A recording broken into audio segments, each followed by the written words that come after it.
present Hollywood.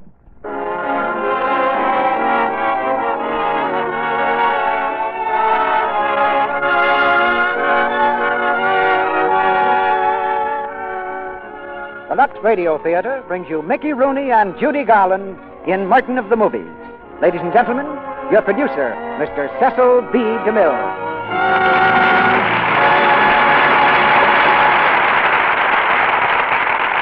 Greetings from Hollywood, ladies and gentlemen. On Monday nights, after our curtain falls and our stars have gone home, the staff usually hangs around for a while to cut up the show, pick out all the flaws, and see where we made our mistakes. One Monday night a few weeks ago, I accused the boys of having failed to startle me with anything lately. They were all ready for me. They said, let's put Mickey Rooney and Judy Garland in Merton of the Movies. That was a startler. It happened that our two stars had just finished their picture, Babes on Broadway at Metro-Goldwyn-Mayer. So here's Mickey, here's Judy, and here's Merton of the Movies. And I suppose here's an audience that's wondering what's going to come out of it all. Well, move over, brother, and make room for us. Nobody knows when youngsters as lively as these two are concerned. But most of you will remember that Merton of the Movies was a triple hit as a novel, a play, and a motion picture. It's the amazing story of what happened to one movie-struck young man who exchanged the comparative calm of a general store in the Middle West to the incomparable hurly-burly of Hollywood. In Hollywood, the story of obscurity one day and fame the next is an old, old story. It's just as much to be expected as the sight of dancing girls, pirates, or Eskimos on a studio street. Or, of course, Lux toilet soap in a star's dressing room. But to be a real success, you can't be famous just in Hollywood. It's the rest of the country that really gives the star rating, both to an actor and to a product. Naturally, we value what Hollywood says about our product, but we think just as much of the opinion of the housewife in Seattle, the stenographer in Philadelphia, the school teacher in Dallas, and the salesgirl in Des Moines. Lux toilet soap has made a hit, not just in Hollywood and New York, but in all the big and little towns in between. Now, I'd like to have you meet Merton of the Movies. Merton is played by Mickey Rooney and Phyllis by Judy Garland. Here's the curtain for the first act. You swine! You dog! Push your attentions on Miss Breathwaite, will you? Well, take that! And that! And that!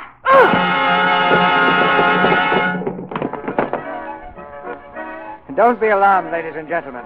The blood-curdling battle which just took place was fought by a young grocery clerk named Merton Gill and a clothing store dummy, with the dummy coming off second best.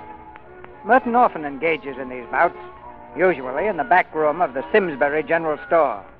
There, on the store's time, Merton indulges in his favorite fancy, pretending that he's a motion picture star. Yes, Merton is definitely movie-struck. Now, in the storeroom, he stands over his fallen foe, the dummy. Well, have you had enough? Ha, ha, ha, ha, ha. I thought so. Now, get on your feet and don't ever show your face around here again. Go on, get! Well, Miss Breathwaite, I guess we've seen the last of Smiling Jack for a while. And now, Miss Breathwaite, ma'am... Merton! If you all could see your way clear to marrying up with me, why, I would... Merton! Oh, yes, Mr. Gashwiler. How many times do I have to call you? What are you doing back here in the storeroom? Why, nothing, Mr. Gashwiler. I was just... Did you stack up those cans that came in this morning like I told you? No, sir, not Then yet. get a move on. Yes, sir. Say, what's that dummy doing on the floor? That. I'll pick it up right now, Mr. Gashwiler. How did it get there in the first place? Well, I was just... You see, Never mind. Get after those cans, and then I got a few deliveries for you. Yes, sir. Say, Merton. Yes, sir. I want to ask you a question.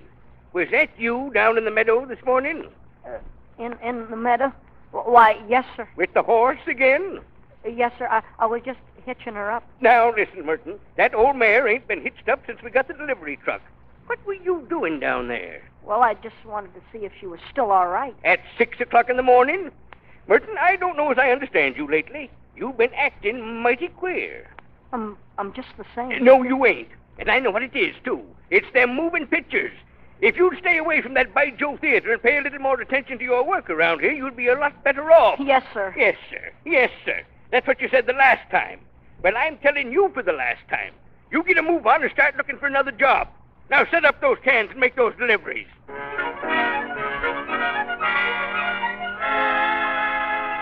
But why not, Merton? Why can't you come tonight? All the old gang will be there. Look, Elmer, I gotta make this delivery. Excuse me, will you? But you never come around anymore. Gee, I should think you'd want some relaxation or something. Well, I'll put it to you frankly, Elmer.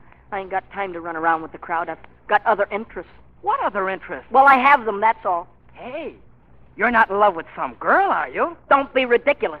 I got no time for women. Okay. Don't get sore. Look, Elmer, I guess I have been acting sort of funny. I'll say. Do you think that I'm slappy or something, huh? No? No, I don't. No matter what people say. What do you mean? What do they say? Oh, about things you do. Look, you can trust me, Merton. Tell me, were you in the pasture this morning talking to a horse? What horse? Gashweiler's horse. Charlie Harper said he saw you with your arms around her neck. What would I be talking to a horse for? Of course, I can understand. I mean, if you were lonesome or something. Could a horse keep me company if I was lonesome? Could any... So long, Elmer. See you around. Gotta make this delivery and get back to the store. Then you won't come around tonight? I can't. I'm busy. Okay. Be seeing you. Hello, Merton. Hello, Tess. Grocery. Bring 'em in, Merton. Look, Merton came for you.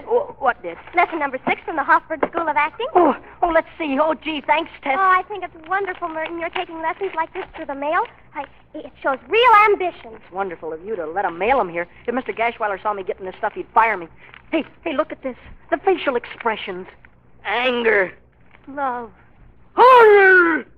Etc. Oh, I'll work on this tonight. Oh, here's something else. Mr. Harris, the photographer, asked me to give them to you. Oh, yes. You know what they are? Well, they're pictures, aren't they? Yes, stills of me in different characters. You want to see them? Oh, I'd love to, Merton. There you are. That's me in a Western outfit, taken down in a meadow with a horse. Oh, that's good. Like Gene Autry. Mm-hmm. A little. Well, it's almost the same costume. But the horse is sort of, well... what do you expect from Gashweiler's mare? Here, look at this one. Oh, Merton, you look wonderful in evening clothes. That's society man type. But here's the one I like best of all. Here, now, look, who is it? Why, you. Well, sure, it's me, but I mean, who does it look like? Oh, well, let me see now. Don't tell me. Don't you get it yet? Of course, it's not a perfect resemblance or anything like that, but it's... Wait, I've got it. Who? Charles Boyer. Huh? Oh, no, I wasn't thinking of Boyer. I meant that... Do you really think so? Sure I do. Of course, it isn't perfect, but look, just put your finger over the eyes and nose and kind of look at it sideways. See? Boyer. Huh, maybe so. Of course, he's a lot bigger. Boyer, gee, he's a swell actor.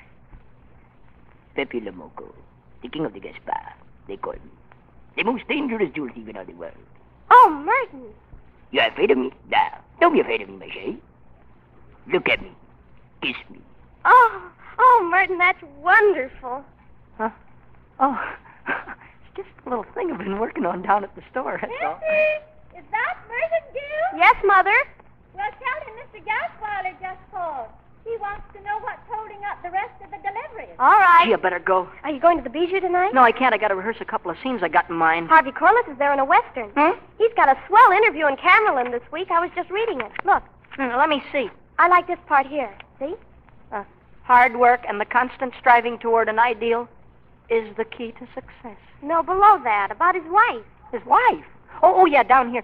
She not only is my best pal, but also my severest critic. Isn't that a wonderful tribute? Yeah. Success hasn't gone to his head. And it won't go to mine either. Hard work and the constant striving toward an ideal. Oh, Tess, that's wonderful. Merton, what about the delivery? Yes, ma'am. I was just leaving.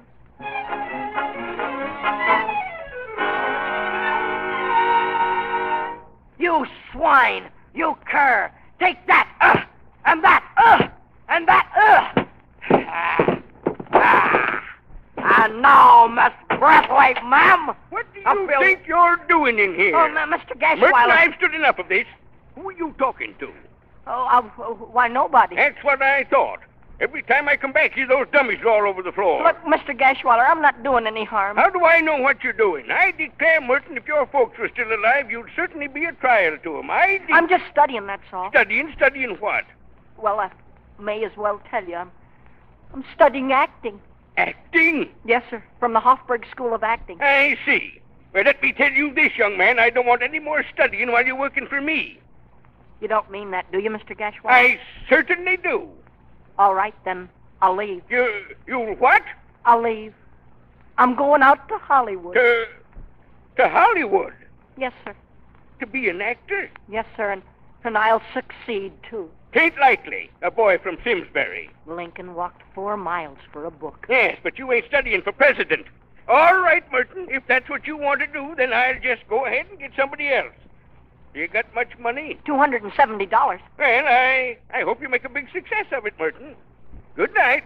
Good night, Mr. Gashweiler. And I'm sorry about those dummies. That's all right. You didn't hurt him none. I can't make you out, Merton. You're a nice boy, one of the nicest I ever knew. But I guess you're just crazy. Well, goodbye, Miss Breathwaite, ma'am. Someday we shall meet again. Oh, good evening, young lady. What's that? You asked me to tell the readers of your magazine to what I owe my success? Hard work, young lady. Hard work and the constant striving toward an ideal. Perhaps I owe most, however, to my wife. She is more than a wife. She is my best pal. And I may say, my severest critic.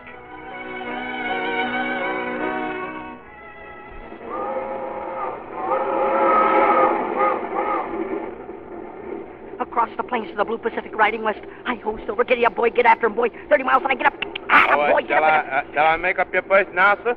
Or is you fixing to go the rest of the way by horseback? Huh? Oh.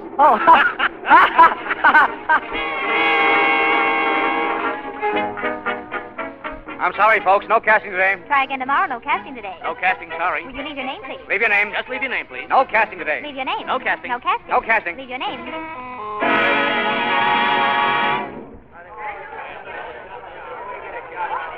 Now, I'm sorry, folks, but there's no use waiting around. We're not using anybody until Friday. You might as well all go home. I'm sorry. Mr. Mack, can I talk to you just a minute? Hey, are you back again? All I want is a chance. I can do almost anything you want. You heard what I said. We're not using any extras till Friday. But I don't want to be an extra. I can act. Yeah, I can do I know. Yeah, and there's 10,000 other guys who can act, too. Say, if we let everybody act who wanted to act, there wouldn't be anybody left for an audience. Now, see me Friday. Hello, Charlie. Oh, hello, fellas. Anything new on that bit? I was just going to check. You want to sit around? Yeah, thanks. Well, how's it going? Fair. I could have had a job at Big Art this morning, but I turned it down. Getting fussy, huh? Nope. It was Arab stuff, and I've been bit by my last camel. Say, Jeff Baird was looking for a girl with a voice to dub a couple of numbers. Would you be interested? Am I interested in eating? Certainly. Well, I'll see if he's over on the set. Make yourself comfortable. Thanks, Mac. Hello. Hello.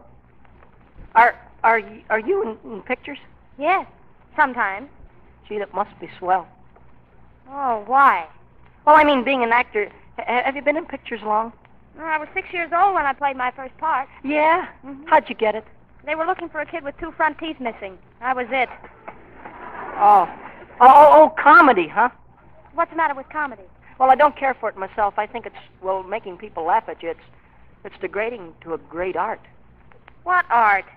Motion pictures. Oh, motion pictures. You're pretty new, aren't you? Yeah, I've only been in town about 3 weeks. Have you worked yet? No, not yet. I can't get anybody to look at these pictures. I got some stills here, different costumes and all. You know, would you like to see them? Yeah. This one is me and a horse, Western stuff. Uh-huh. Mm-hmm. And this one, I like this one the best. You notice anything about it? About what? The picture, you notice anything? I mean, doesn't it look like somebody? Huh?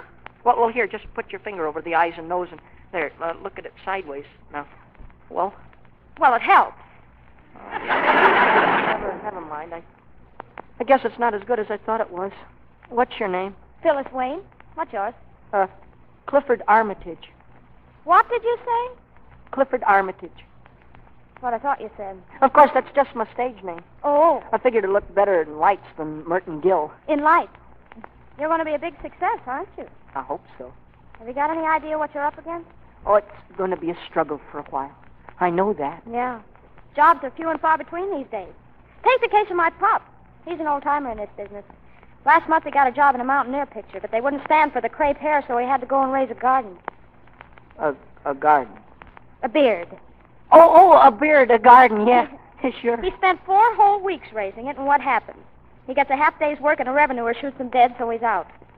He spends 2 more weeks trying to rent the garden, nobody will have it, so he shaves it off. He still's got the lather on his face when he gets a call. They want a beard. Well, that's just an idea of how tough it is sometimes. Mm-hmm.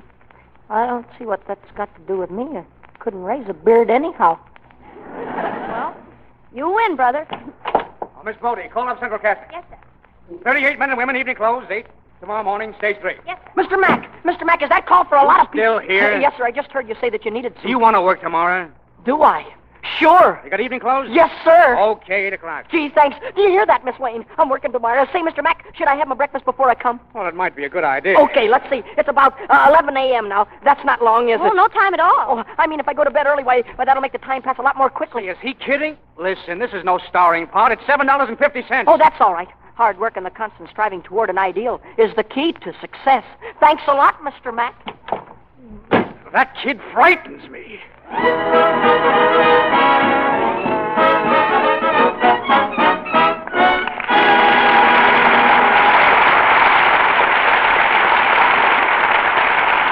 After a brief intermission, Mr. DeMille and our stars Mickey Rooney and Judy Garland will bring us Act 2 of Merton of the Movies. Well, here's our young friend Sally, looking sprightlier than ever. Sally, what brings that gladsome sparkle to your eye? Maybe it's the compliment I got today, Mr. Ruick, that makes me feel so good. May I ask what he said? Certainly. It wasn't he, though. It was she. You know, Mr. Ruick, when you get a compliment from the younger generation, that's news. Oh, come, Sally. What do you mean by the younger generation? Well, I mean my little cousin, Susie. She's 13 and critical, especially when it comes to members of her own family. Well, after I put my hat on to go out this afternoon, I gave my face that final dash of powder, you know, that women always do. Well, Susie was watching me, and when I finished, she said, "You didn't really need to do that, Cousin Sally. Your skin looked just as beautiful before." Very nice, Sally. No wonder you felt good. Well, I hope you didn't lose that golden opportunity to impress on your young relative what complexion care you use. Oh, she knows all about Lux Toilet Soap, Mr. Ruick, and how important it is to give your skin daily active lather care. She knows the screen stars always use Lux Soap, too. She's right about that, Sally. Now, suppose you tell us just why 9 out of 10 Hollywood stars use Lux Soap. Well, that's easy. It's because Lux Soap has active lather that removes every trace of dust and dirt and stale cosmetics. And because Lux Soap is as pure and mild as a soap can be. That creamy, rich lather gives skin the gentle, cherishing care that it needs. Right, Sally.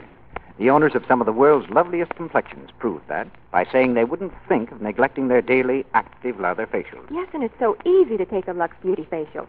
You just pat the smooth lather lightly in, rinse with warm water and a dash of cool, and then pat your face dry with a soft towel. Simple, but it works. You bet it does, Sally. Lovely ladies everywhere find gentle Lux Soap care just right for their priceless complexions. If you haven't tried it, why not begin tomorrow? Take these Lux Soap facials every day for 30 days. You'll be delighted with the flower-fresh look they give your skin. And now, our producer, Mr. DeMille. Act 2 of Merton of the Movies, starring Mickey Rooney as Merton and Judy Garland as Phyllis.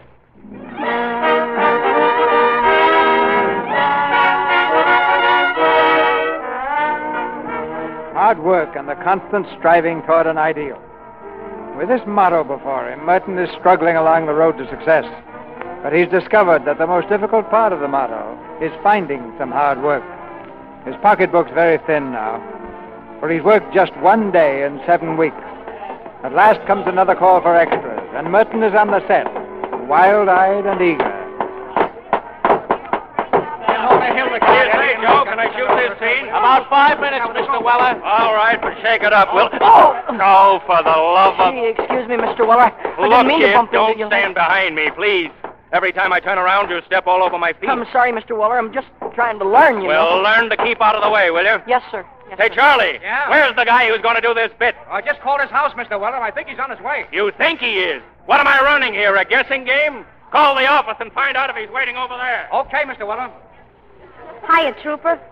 Oh, hello, Miss Wayne. I didn't know you were on this picture. 4 days. That's practically a career for me. How's it going? Oh, pretty good. Been working? Well, no, but I've been making a lot of good contacts. Oh, sure. I had a chance for a part, but I turned it down. Why? Well, it was just one of those comedy things. They wanted me to do a fall out of a canoe, come up all wet with a fish in my mouth.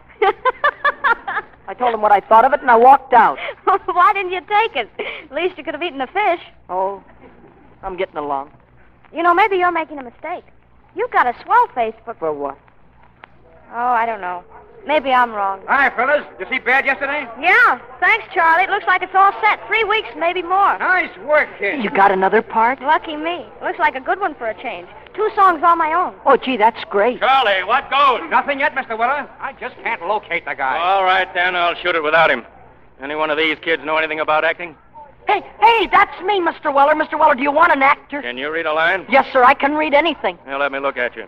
You're a little small for this. Well, gee, there are a lot of small guys in the world. Couldn't your fella in the picture be a small guy? Please, Mr. Weller, give me a chance, will you? All right, but don't try to make a scene out of this. Oh, no. It's one speech, and I want to do it in one take. Oh, yes, sir, you can depend on me. Joe, all set? All set, Mr. Weller. Now, here's the gag. Okay, You walk down to this table here, you lean over, and you put your hand on Fred's shoulder. Yeah. And you say, "It's all right, Fred. The whole school's behind you, and we're going to stick with you to the finish." You got it? I'll walk down and put hand and foot. Yes, sir. It's all right, Fred. The whole school's behind you. We're going to stick with you to the finish. Slower, slower. Yes, sir. All right, roll 'em. Roll him. Quiet. Right over there. Yes, sir. Watch my hand for the go-ahead. Rolling. 88, B6. Now, go on. It's all right, Fred. The whole school's behind you, and we're going to... Hold it, hold it! What's the matter with you, kid?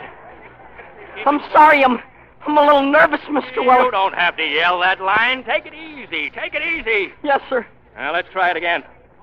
Roll 'em, Joe. Roll him. Quiet. Watch out for that chair. Yes, sir. You almost knocked it over that time. Yeah, well, watch out for the chair. Keep over a little to the left. A little more to the left. Rolling.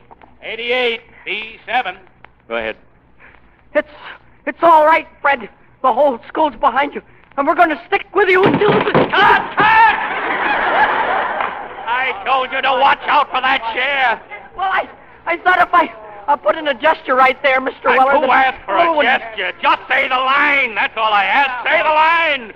Yes, sir. Now, come on, come on. Pull yourself together. Let's get working in here. Roll 'em, Joe. Roll him. Quiet. Naturally now. Just as if you were talking to your friend. Quietly and naturally. Quietly, naturally. Yes, sir. Rolling. 88, B8. Let's have it now. It's all right, Fred. The whole school's behind you, and we're going to stick you with this thing to the finish. Well, not stick you with it. Stick with you. I'm sorry. I was only... How long have you been in this business? Well, this is my first part. Yeah, I thought so. All right, everybody, we'll skip this for now. Break for lunch, 1 hour. Mr. Weller, I'm sure I can do it. I'm just a little nervous, and Now, look, I'm sure kid, if you gave see me the one... cashier. Charlie will give you a slip, and we'll pay you for the bit. But I didn't do it. That's all right. It was my fault. You're just not right for this part. Charlie, will you please get hold of that guy? Well, I'm still trying, Mr. Weller. I want him here at 1:30. Okay, Mr. Weller. Don't worry about it, Trooper. This doesn't mean anything. Huh? Oh. I take lots of wallops like that every time I do a part. You're not going to let it get you down, are you? I'm not down. Of course you're not. Didn't know what he meant, that's all. Oh, he doesn't know himself. When a person's making their first appearance and all, well, Sure. Why, the first time they aimed a camera at me, I thought there was bullets in it. But still, it was my chance. I had to go. I wish you'd let me done it again. I could have done it the next time, honest. I know. You could have. The only thing is, it's a long time between chances. Yeah. Sometimes you wait for months. How are you fixed? For money, I mean. Oh, I'm okay. Well, I could let you have Oh, some. no. Well, just a loan. You could pay it back. No, thanks, but I don't need it. I'm okay. All right. Want a sandwich? No, I'm not hungry. You ought to eat something. I couldn't anyway. I'm going home right away, so it doesn't matter. Well, I better go. Look, here's my number. Will you give me a ring sometime? Sure. I'd love to. We'll see a picture, maybe. Great idea. Swell. Well, so long. See you around. Huh? Yeah. See you around, Miss Wayne. I could have done it. I could have done it. Just one more chance, that's all. It's all right, Fred. The whole school's behind you. And we're going to stick with you until the finish. Gee.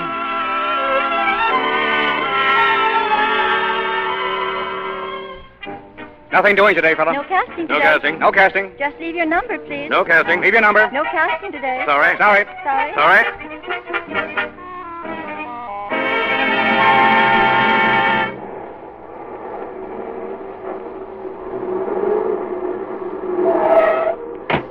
Hey, Trooper. Oh, hello. I thought that was you sitting there. I just drove around the block again to make sure.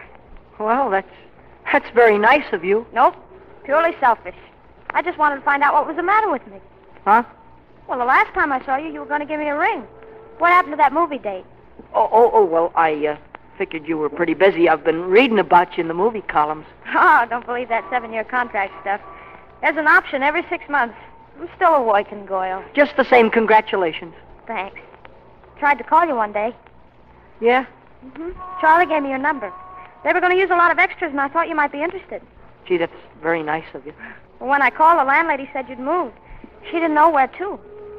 Yeah, that's right. I didn't like that place very much. What's your number now? Well, I haven't got a phone right now. Oh. Well, give me your address, then. My address? Well, it's... Gee, that's funny. What? I've been living there all this time, and I can't think of it.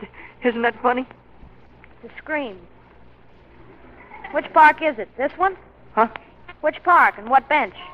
Just in case something comes up, I'd like to know where to reach you. Oh, you've got the wrong idea. No, you have. You think it's something to be ashamed of. You had your dinner yet? Well, I haven't, and I'm starved. Would you like to go somewhere?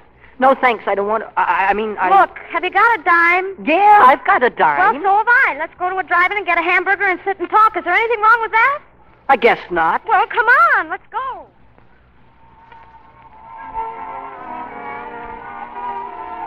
Two hamburgers, is that all? Yeah, that's all. That's 21 cents. Oh, yeah. Sure, 21 Could I have a glass of water, please? The water right away. Here's my dime. Mind if I pay the tax, too? No, but I hope I haven't... What's the matter? What are you looking for? Well, I can't find... It was in this pocket when I was... Oh, here it is. The dime. Yeah, I had me scared for a minute. Guess it would have been tragic if I'd have had to pay for yours, too. Here's your water. Thanks. Coming. Listen, you were saying something before about Harvey Corliss. Oh, yeah. He held up the picture almost a week with a black eye. A black eye? Where'd you get it? His wife gave it to him. Oh, no. You must be wrong. I read an article about Corliss once, and he said that his wife was his best pal and severest critic. Oh, she's a critic, all right. She beamed him with an ashtray. I don't believe it. No? Okay. You'll be the only one in town who believes he ran into that door. Gee, you know, you get so you don't know what to believe in this town. That's right. But all the ideals and illusions in the world won't buy you a dinner or find you a place to sleep.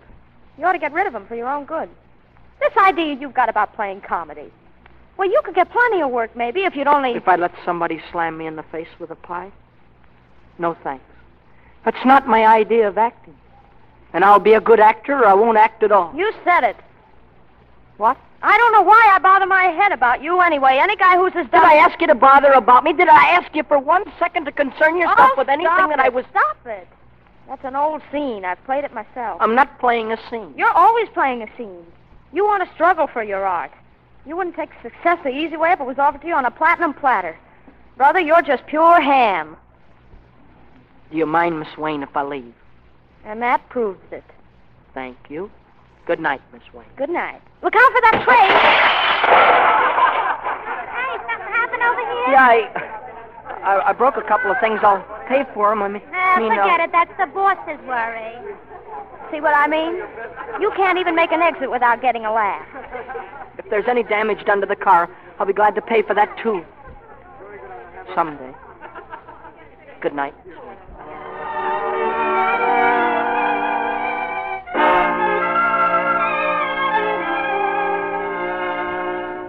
Look, I know this is a great idea, Mr. Baird.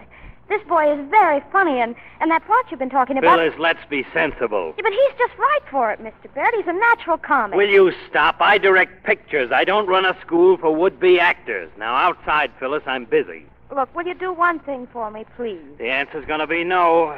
Mr. Weller has some shots of him. They printed them by mistake and ran them with the rushes. Will you just take a look at them? No. But they're funny. Ask Mr. Weller. They saved all the takes just for laughs around the studio. What's this kid look like? Well, he thinks he looks like any one of 10 stars, but just between us, he's got a face like nobody else in the world. Well, that's a nice recommendation. Fine. Tell me something. Do you like him? Do I like him? You mean personally? Yeah, personally. In person. Well, I guess I'd feel sorry for him. Uh-huh. Same thing. Please, Mr. Baird, just look at those takes. What harm can it do, please? Will you? For me? Oh, I was afraid this would happen. All right, I'll see them. Oh, thanks.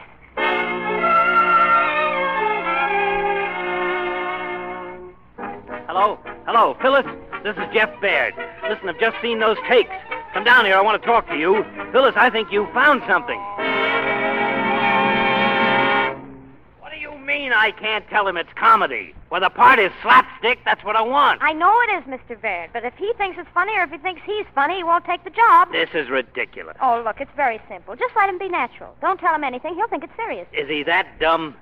Well, he just doesn't know pictures, that's all. All right, we'll try it. Get hold of this screwball and tell him to be here in the morning. Well, I'll have to locate him first. Can I use your phone? Go ahead. You got his number? No, I'll have to find him through the police Through department. the police? What is this?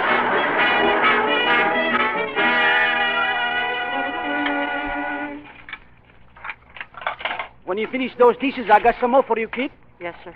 And then when it comes 2 o'clock after lunch, you wait on the counter outside. Okay? Yes, sir. Oh, gee, I guess I busted another one. Yeah, I guess you did it. You're not so good for this, you know. I'm sorry. How long you do this work, eh? I never did it before. You see, I'm really an actor. Is that so? You ought to speak to the dishwasher on a night shift. He's an actor, too. Hi, Nick. Hey, what's the matter? You don't want me? I didn't do nothing, Mr. Donovan. No, I want to speak to your new dishwasher. Well, what about who are you? Los Angeles Police Department. You mean a detective? That's right. What's your name, buddy? Why, it's Clifford Armitage. Your name, I said, not your residence. Come on. What is it? Merton Gill. Merton Gill. That's it. Let's go, Merton. Let's go where? Headquarters. What for? Don't ask me, buddy. But listen, I didn't do anything. I didn't. All right. I'm ready. So long, Nick. Huh? What's the matter with you? You want to put the bracelets on me, Donovan? What for? Well, so I don't run away? You try it, kid, and I'll beat your ears down. Come on.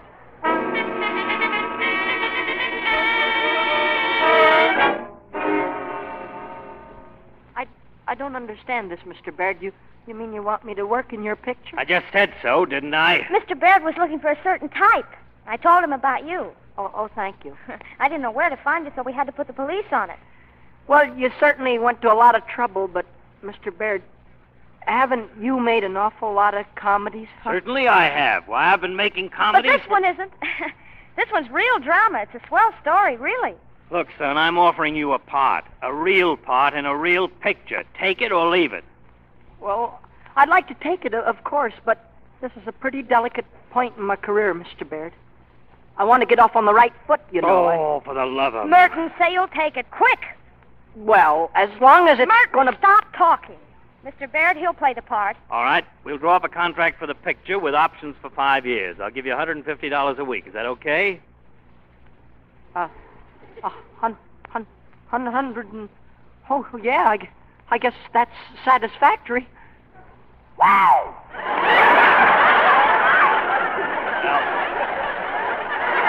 Here's a few dollars advance. You can give it back to me out of your first check. Now go on out and get yourself some clothes and a haircut. Yes, sir. Be back here tomorrow at 9 o'clock. Yes, sir. Thank you. And thank you, Miss Wayne. I guess I owe all this to you. I've dreamed about this for years. And, well, now it's here. That's all right. And, Mr. Baird, I'm glad you're going to start making serious things. And I'll give you my best. I'll give you everything that's in me. So long, Mr. Baird. Tripped over the chair. So long.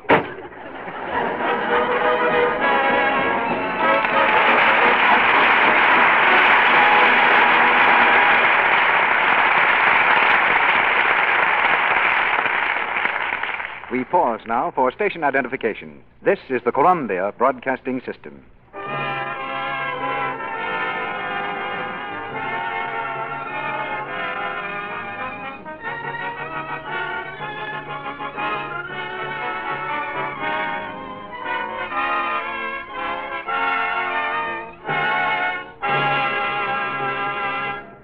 just a moment, Mr. DeMille and our stars, Mickey Rooney and Judy Garland, will bring us Act 3 of Merton of the Movies. And now, here at the microphone is our sound effects man. He's about to give you a quick impression of a day in the life of a very busy woman. All right, Charlie, go ahead. Hey, Mom! Hey, Mom! Oh, stop, Charlie. You're breaking our hearts. But seriously, aren't those sounds familiar to every woman with a household to run and children to bring up? No wonder our busy lady says late in the afternoon. Oh, what a day. Oh. But our heroine isn't going to let a day like that get her down. No, not for a minute. Let's listen again. I don't know what I'd do without my Lux soap bath. I'll feel good as new in just a few minutes. My all-night care. Yes, women everywhere tell us they can always depend on a Lux toilet soap bath for a quick pickup when they need it. They're making this luxurious bath part of their daily beauty routine. And here's the important reason why. A Lux soap bath does more than refresh and relax you. Lux toilet soap, you see, has active lather that carries away perspiration and every trace of the day's dust and dirt. That rich, creamy lather leaves skin exquisitely fresh and sweet, makes you sure of daintiness that means so much to charm. And there's still another reason why your Lux soap bath is a real beauty bath. Screen stars say, we love Lux soap's delicate perfume, the lovely clinging fragrance it leaves on the skin. Yes, when you step out of this beauty bath, you're not only refreshed, you're sure of daintiness, too. And it costs so little to enjoy the daily luxury of a Lux soap bath. Lux toilet soap is very inexpensive, you know. And because it's hard milled, you can use every cake right down to the last thin sliver. Get 3 cakes of fragrant white Lux toilet soap tomorrow. Now, Mr. DeMille returns to the microphone. The curtain rises on the third act of Merton of the Movies.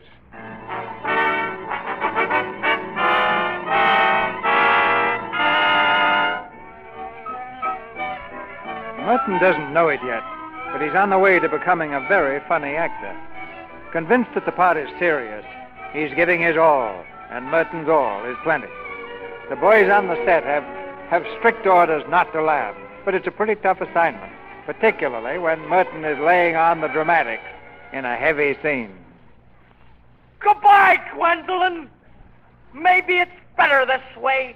At least it's better for you. And when I pass through that door, I'll pass out of your life forever. Goodbye. Oh! That's swell, Merton. But, ow, Mr. Baird, that door was supposed to be open. I turned around and ran right into it. That's all right. Forget it. Well, how can you have a thing like that in the picture? I tell you, it's all right. All we have to do is cut the shot just before you turn. Oh, then it won't be in the part where I just hit the door. That's the idea. Oh. Now, you go and sit down for a while, Merton. I don't want you to get tired. Okay, I could stand a little rest. Say, Mr. Baird, did you mean that? What? About cutting the end of that scene? Are you crazy? Leave it in. It's terrific. Yeah, that's what I figured. Leave everything in and print every take. I can make up a whole picture out of this kid's boners. I get it. Say, we're all set for the club scene. All right, let's take it. Where's Phyllis? She ready? Yeah, right here, Mr. Baird. Come on, we're going to take that number. Joe, move them over. On the other set, everybody. Mr. Baird, how's it going? With Merton, I mean. Oh, pretty good. Newberry saw the rushers yesterday. He wants me to build up the kid's part. He thinks he's great. Oh, that's wonderful. I'm getting a little scared. Why?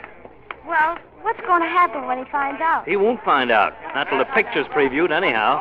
That's good enough for me. I wasn't thinking about you. I was thinking about him. I'm afraid he might take it pretty hard. Listen, he's getting paid, isn't he? And just for a change, he's eating 3 meals a day. That ought to be enough for him, too. You ready, Phyllis? Yes, sir. Orchestra ready? Let's take it. Lots of applause at the end of this, folks. Good luck, Miss Wayne. Oh, thanks. You don't mind if I watch you, do you?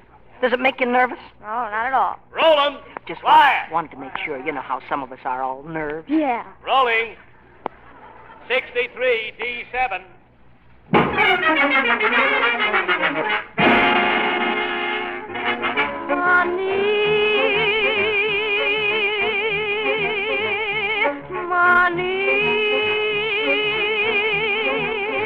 In Cuba, each merry maid wakes up with this serenade. Money, money. feel blue. Peanuts in a little bag are calling you. Money,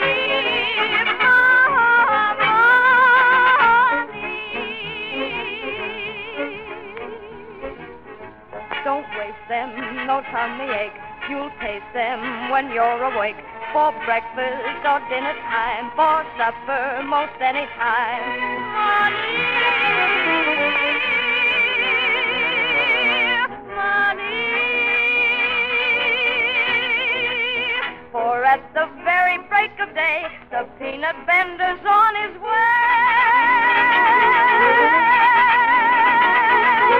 A merry twinkle in his eye, he's got a way that makes you buy.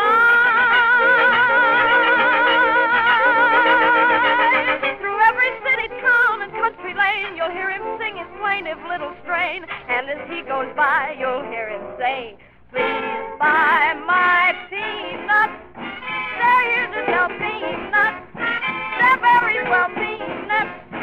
Put in the sell. Who'll buy my peanuts today? Peanuts. Right off the vine, peanuts. They're mighty fine peanuts. Just give me a sign. Oh, lady, don't close your door. You really couldn't ask for any more. If you don't hurry, I'm gone. Perhaps you want some peanuts later on. Money sells, save on. La la la la la la la la. La la la la la la la. I better get along. This is the end of the peanut vendor's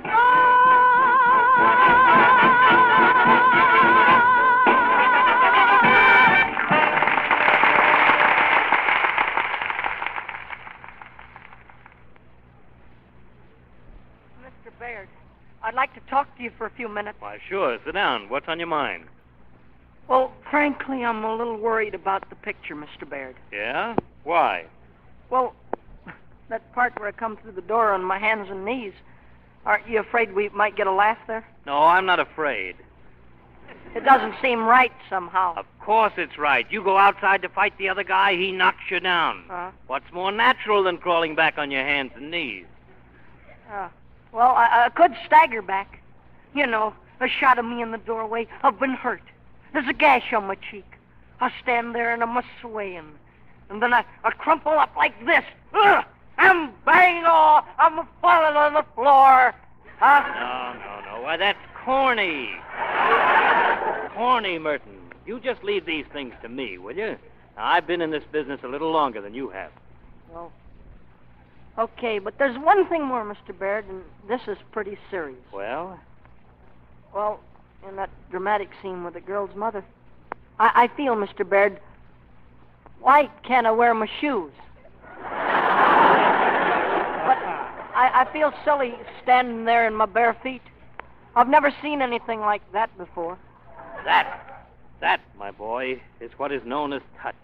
The Baird touch. It makes you look smaller. It's pathos. That's what I want, and that's what you want, isn't it? Yeah, sure, but We've got it, believe me. Okay, Mr. Baird, I feel a lot better now. Fine.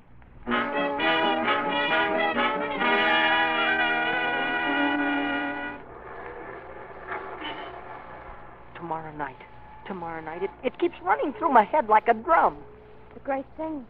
This premiere performance. Phyllis, do you think I'll be asked to say something at the microphone? Huh?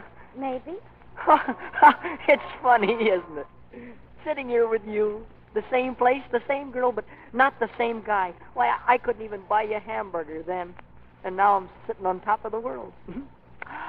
Oh, well, that's Hollywood, isn't it? Uh-huh.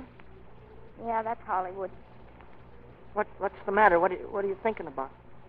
Merton, if tomorrow night, if things shouldn't be so good... Huh?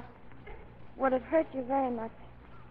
Well, I guess it would. Yeah.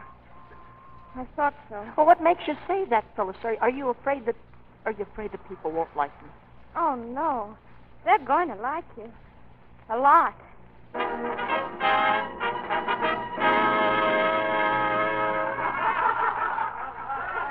Listen, they're laughing at it. Oh, Merton, please.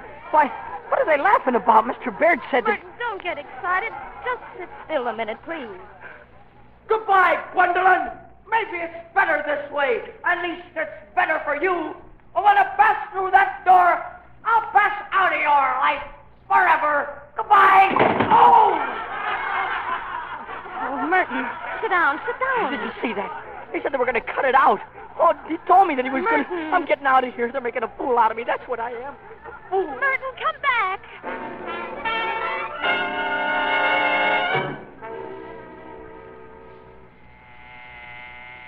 Just a minute. Good morning. Does Clifford Armitage live here? Yes, he does. Can I see him, please? Come in. I think he's upstairs. Armitage! Somebody here to see you. Thanks a lot. Don't mention it. Who is it? Hello, kid. My name's Wahlberg. Yeah? What do you want? I just want to talk to you. Number one, have you got an agent? No, I haven't. That's what I figured. Now, look, I'd like to handle you. I'm sorry. I'm not interested in pictures. Not interested? Have you seen the reviews this morning? Listen to what they're saying about you. I don't want to hear it. Listen. A young man named Clifford Armitage, the funniest newcomer in many a day. And here's another one. He's good for a laugh every time he comes on the screen. A low comedy face if this writer ever saw one. Oh, kid, you're made. Low comedy face. I'll never trust another woman as long as I live. What are you talking about? I don't want to talk at all. So long. No, wait. I've got something that's going to interest you. Is it definite you're going to stick with Baird? It's definite that I'm leaving him. Good. I can put you over in Big Art tomorrow. Well, what kind of parts would I have? The same as you had last night. Comedy, that's your line. Young love, adolescent stuff. I don't want it. Listen, kid, you stick to comedy. I'm telling you, you've got the best slow comedy face in pictures. It's genuine pathos. Frankly, I don't believe you could ever make the grade in a serious story. But you've got pathos and acting plus. Now, what do you say? You want to sign with me? You'll be working next week in Big Art. Yes or no? I'm sorry. I don't want to play comedy. You mean you wouldn't come on any proposition? That's what I mean. Wouldn't $500 a week interest you? Right. No. 6? No. 750? No! Well, you're a pretty tough egg, aren't you? All right, kid. Sorry we can't get together.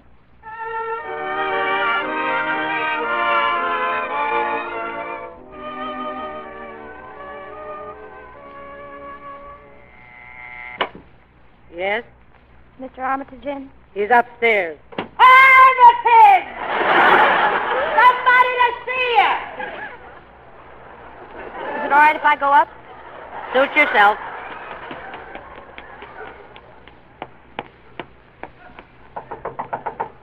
Who is it?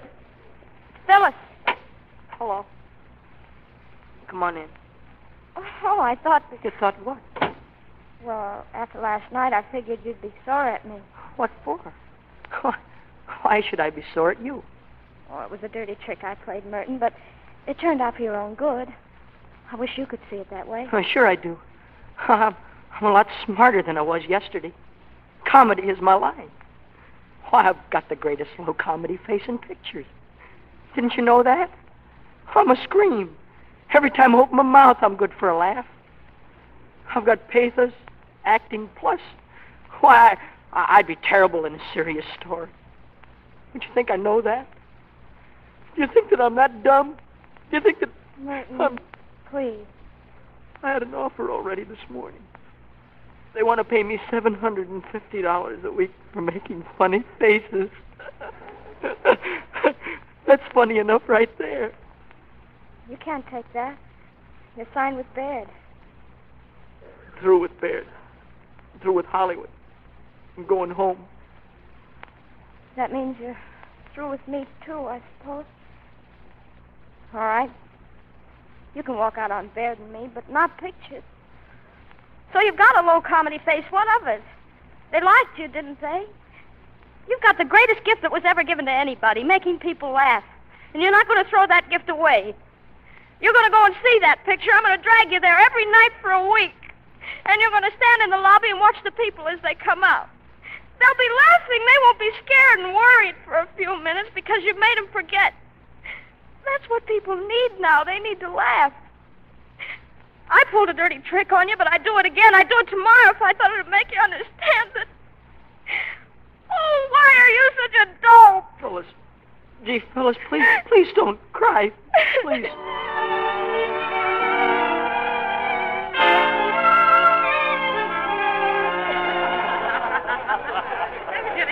Look at them.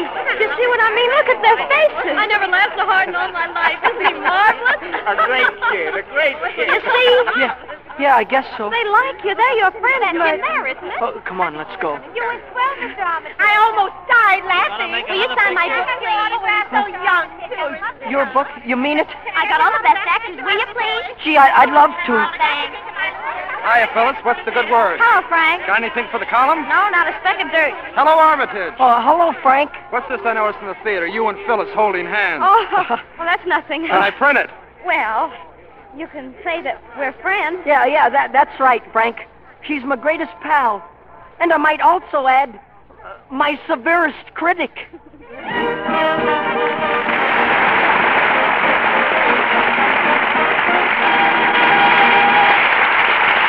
The curtain falls on that fabulous city called Hollywood. And here we are back in Hollywood. Two fine players, Mickey Rooney and Judy Garland, are returning to our microphone. And before they leave it, I've asked them to sing a song together.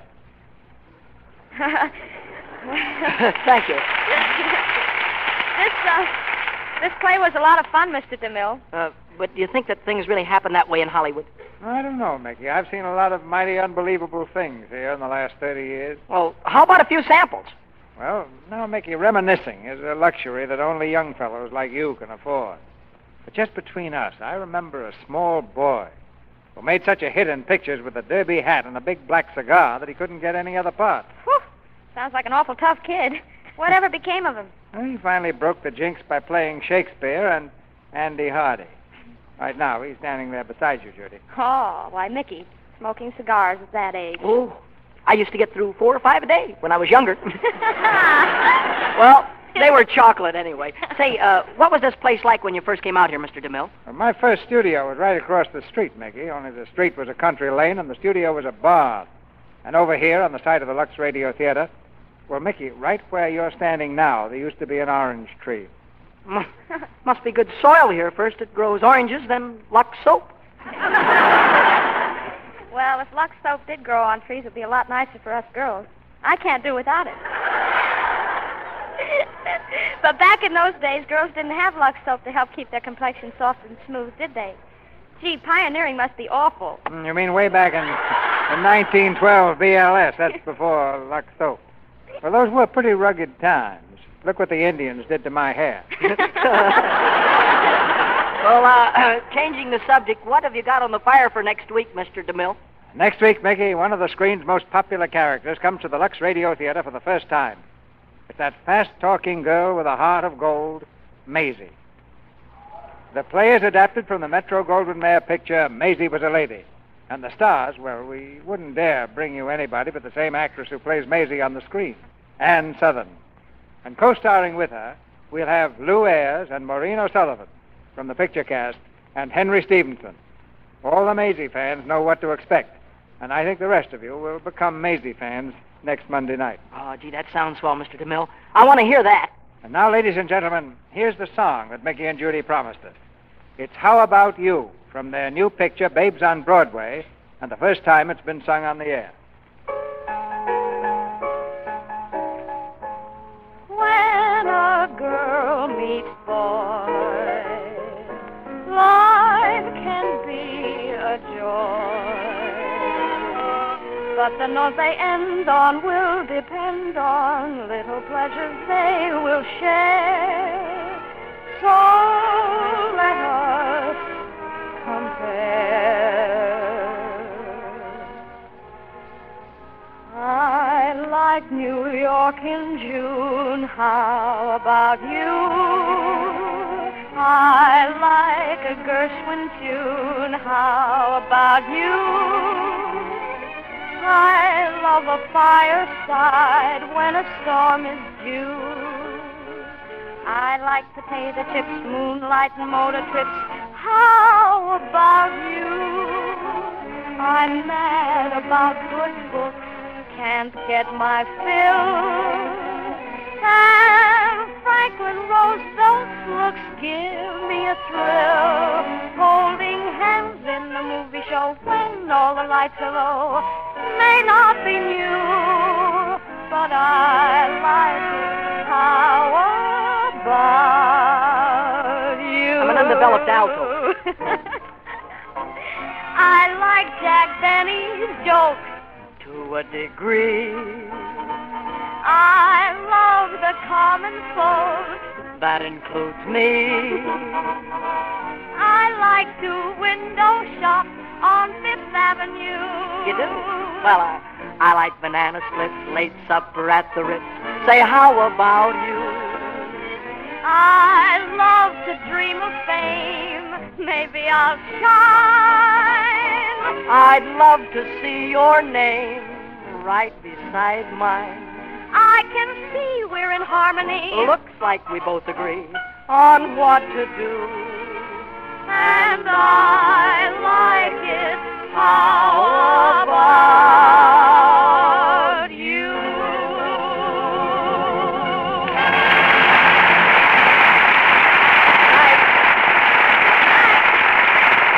Good night. Good night. It's talent like yours that keeps Hollywood young.